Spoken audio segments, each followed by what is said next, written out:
I still don't know who this Rem character is, but I mean, we need to heal her, apparently. Alright, so after a very wholesome episode of ReZero, I'm really excited for another slice of life adventure. Everyone needs to stop. Ooh, okay, wasn't expect to see you, big guy. This is really gonna be a wholesome episode. So does that mean girl at the end truly did save us? What the fuck is going on here? You were shooting us! Imagine he actually returned by death here. Like, do you think he'd be mad? You cheating bastard. She doesn't understand, but she's very monogamous and she hasn't realized that her true feelings for you.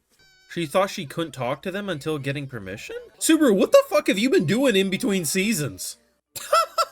What a supportive girl. Listen, we'll just make sure we scrub you extra well tonight, Subaru. So, what's her opinion on us going by Subaru? Do we feel like an imposter to you? Remember in Eminence and Shadow when we used to wonder how they got the grand piano places? It's just something like that. I still don't know who this Rem character is, but I mean, we need to heal her, apparently. I can't tell if that's a suspicion blink, or if that's a reprogramming blink. Either that's a, you might not be my master after all, sure, or that's a, rewriting my previous order is okay. She really does feel like the student of him, though. Subaru, are we sure you don't go by a different name? Oh, I guess it kind of looks like a constellation, doesn't it? I think that's what they're implying. I like the fact that it was just like all the constellations and then you had to have the knowledge to know which one to choose. My brain trembles. Everything is tingling. And I can't tell if she's fully going to be on our side or not. That's why we love ReZero. It always keeps you on your toes. Now, of course, those are some of my highlights. You want to see the full live reactions to any of these episodes, head on over to Patreon. But we got to break down this ReZero episode. There is a moment where Subaru just tells her, hey, no more attacking. And it's fucking with my head. Because the thing about ReZero is you never know what's a misdirect, what's supposed to be foreshadowing. And ever since last episode, I've been humming and hawing. Why does she look like Subaru? Why was she... You know, if you're going to save us, why would you attack us? And to be honest, they actually explain things in terms of the attacking quite well. Hey, back in the day, your master probably told you to attack anyone who approaches the tower. That's a pretty blanket statement, so even if your master approaches the tower, you shoot them.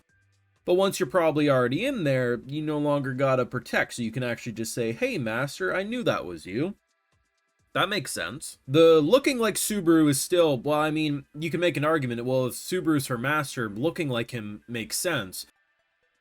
But Master, well, why would Master from who knows how long ago look like Subaru, unless maybe you were examining Subaru in present day before this and you say, oh, Master now looks like this, so I'm gonna look like this. I don't know. There's ways out of it. The uncertainty is, why the fuck does Subaru smell like someone from back in the day? Is Subaru, like, there's so many ways you could write this. It's just a straight up misdirect. Subaru's a reincarnation of her former master. Possession, I don't know. There's a lot of ways. The biggest concern, though, is what Subaru tells her. Like, hey, yeah, so now that we're in here, let's just lay some new ground rules. You are not allowed to attack me or my friends. I probably told you to attack anyone who approaches the tower. Well, now that we're here, I want to just make sure these ground rules are laid out. No attacking. And this is what fucked me up. Could be a complete misdirect, but this is why we love ReZero. Because you're always going to be very concerned. You're going to be very like, maybe this is something. It's the way her eyes respond. I replayed it a couple of times, and even looking it back over, I'm not sure how to feel. I want us to look this over together. Now, he says this, and this is a face that I can't tell if I should doubt or was just being reprogrammed, because there's only two options I see. Either A, the way he said this, what he said was enough for her to say, maybe he's not my master, or it was okay, I'm just going to make sure I understand and we do this, because watch this. Some people are going to be like, Brandon, you're overthinking this. You're looking into things that aren't there. But if I'm telling you, this could be completely nothing. But if you're not worried about the future of Subaru's fucking life, with this reaction, you and I are not built the same. And this is probably why I get more enjoyment out of the show than potentially some of you. Because you should be thinking about every little thing. and I'm not sure if I can trust her. She has like an obsessive nature, which, you know, can be bad. We've seen characters obsessed and completely destroy us.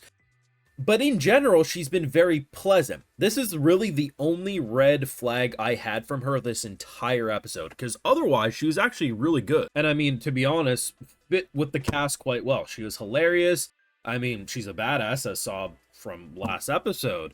And to be honest, the test that we dealt with, and make sure you watch after the credits, because there's like 3.5 minutes left after the credits finish playing, and we actually see them clear this kind of constellation puzzle. So I thought what it was when he had Beatrice basically throw them into the air, I thought it was going to be a case of like at the top of every door there was like a bit of like paint or something, and from above you'd be able to see a pattern.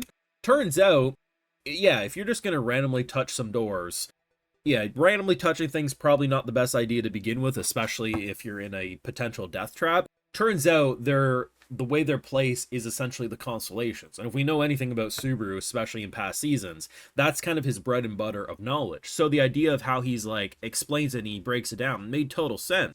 And I'm interested to see what's going to happen, because we went from last episode, one of the most horrifying and emotionally straining episodes of the series to date. And I stand by that statement. It wasn't recency bias when I initially said what I said. No, it holds up. I even rewatched it and it was like, fucking hell. Like, it really did hold the same weight. To just a chill episode. Very much like we didn't have a care in the world. And this is not a weaker episode than last week. It's a different episode than last week. It's less intense than last week. But it's not a filler episode. It's not a simple episode that you do, you scroll TikTok as you watch. No, this episode did a lot. And the uncertainty of what's going to happen as we make our way through, especially because, like I said, if you watch out the credits, we finish this hole, we find the right door, and now we're in a big-ass library.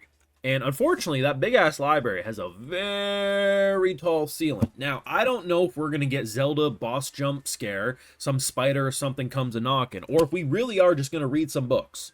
Like I said, ReZero has you on the edge of your seat, not knowing what's to trust, what not. The biggest uncertainty is Shaula. I don't know if she trusts Subaru with that eye twitch, and I could be completely overthinking this, and that's fine. If she just turns out to be a wholesome companion, excellent. We could use her right now. But, I don't know. Why does Subaru smell like her master? Misdirect? Is he actually the master? I mean, obviously not as it stands. I mean, he's already been Isekai'd once, who's say reincarnation can't happen again. But this isn't the first time Subaru smelt like things. And as Amelia says, don't worry, we can scrub real well when this is over. Gotta love her, or her little kick when she realized Subaru had yet again another woman. It's unnerving, but that's why I like this season. It's why I like ReZero, is it keeps you on the edge. It makes you think about everything. And while, yes, you're definitely going to overthink plenty in this show, it's intentionally designed. If you just sit there and watch a show like ReZero and only accept what is said at face value, Shaula says, I'm going to protect you, and you just accept it as face value. Okay, everything's going to work out because the character says. You're going to be left disappointed. The show is about breaking your expectations and worldview, and despite being so many seasons deep, I think we're up to now 70 episodes total, the show hasn't let up. If anything, it's gotten progressively better. It's a fantastic fucking isekai. It's a fantastic anime, and I can't wait to see where they're going to go. For now, Subaru's daughter is here. I'm just going to enjoy it before it stabs us in the back, I guess. Thoughts down below. Make sure you drop a like, share, support, subscribe, ring that bell if you haven't already. Of course, the Patreon for live reactions live over there and other exclusives, because you know I got to give those video shouts to my patrons because of why I get to do these YouTube videos at all. All right, so today we got Phoenix1, Mystery Sneeze, Sandre Jacobson, Greg Webster, Ethan Fitzter, Peter Dahlgreen, Guest 28, and we also have Tetsumi Lovers. So I appreciate the support. Please take care, and y'all have a good one.